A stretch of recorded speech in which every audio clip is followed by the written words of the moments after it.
it's really changed. Because I'm the chief of police here. Are members of the Eli Whitney Trades. But had an honest mob at my back. For YTV. For YTV. For YTV. For YTV. This is your Yale Week. Hello and welcome to your Yale Week. I'm Nicole Daly and here are this week's top stories. This week saw two major protests take place. On Monday, Unite Here Locals 34 and 35 unveiled a solidarity resolution urging Yale-New Haven Hospital to hire more New Haven residents.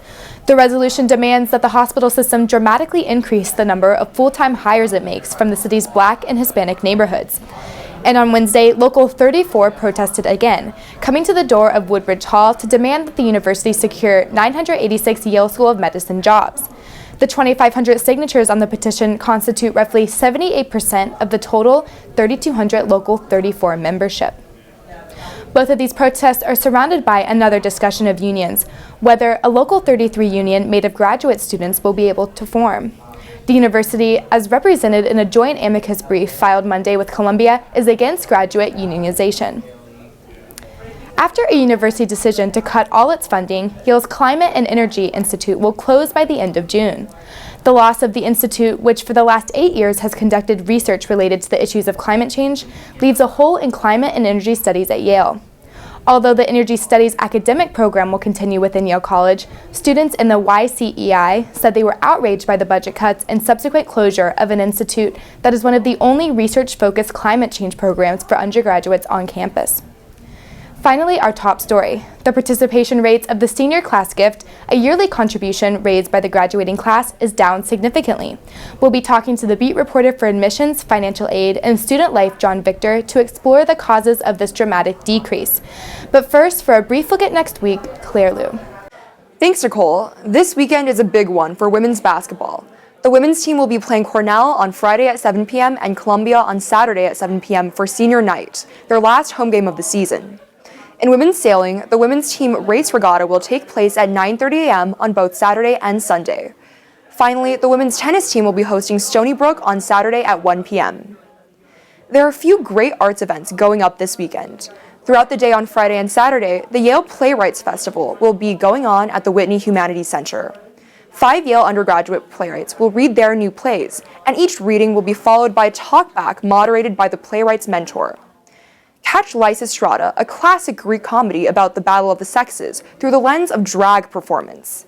Put your name on the waitlist for one of the performances at 8 p.m. this Friday and Saturday, and a matinee on Saturday in the Moore Styles Crescent Theater. Finally, the Opera Theater of Yale College will be presenting La Trois at 8 p.m. Thursday and Friday, 2 p.m. and 8 p.m. on Saturday. This 1877 opera will be sung in the original French with English dialogue. Finally, don't forget to pick up your copy of Weekend. The upcoming issue will be their interview issue, featuring Lance Chantal's Wirtz and Jacob Clementi, the Broadway Boys, Jake Sullivan, Hillary Clinton's right-hand man, and Reginald Dwayne Betts, poet and advocate for criminal justice reform. Back to you, Nicole. We're joined now by Jon Victor, the reporter on the senior class gift participation story. Jon, thanks so much for joining us. Thanks for having me. So what happened this year with the participation rate of the senior class gift? So the participation rate this year was even lower than last year when there was an active student boycott against the senior class gift over issues of mental health on campus. And so this year is 72.6%, last year was 78%, but last year was the first time since 2009 that the participation rate had dipped below 90%. So it was very significant, and it's significant that it's even below that this year. So why is this decrease significant? Well, the senior class gift is often seen as the seniors' expression of love for Yale. The size of the contributions are relatively modest. The average was $36 last year. And so the decreased participation rate might show some lingering disillusionment with the administration from last fall.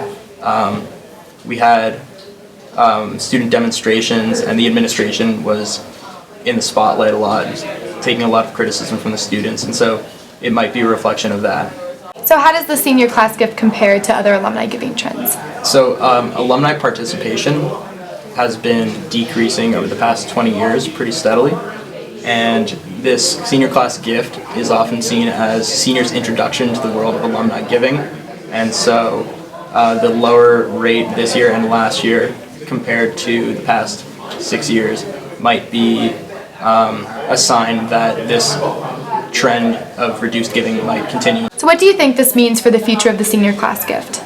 Well, I would say the senior class gift as it exists now is not going to go away, but I think that this kind of shows that starting with the boycott last year, students are realizing that the senior class gift might be a way for them to voice their discontent or approval of the administration.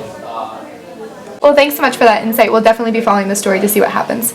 That's all this week, and from everyone at YTV, have a great weekend. We're sitting here today with Secretary Norma Minette, the former mayor of San Jose, a representative in the House for 21 years, the Secretary of Commerce under Bill Clinton, and the longest ever serving Secretary of Transportation under George Bush. Secretary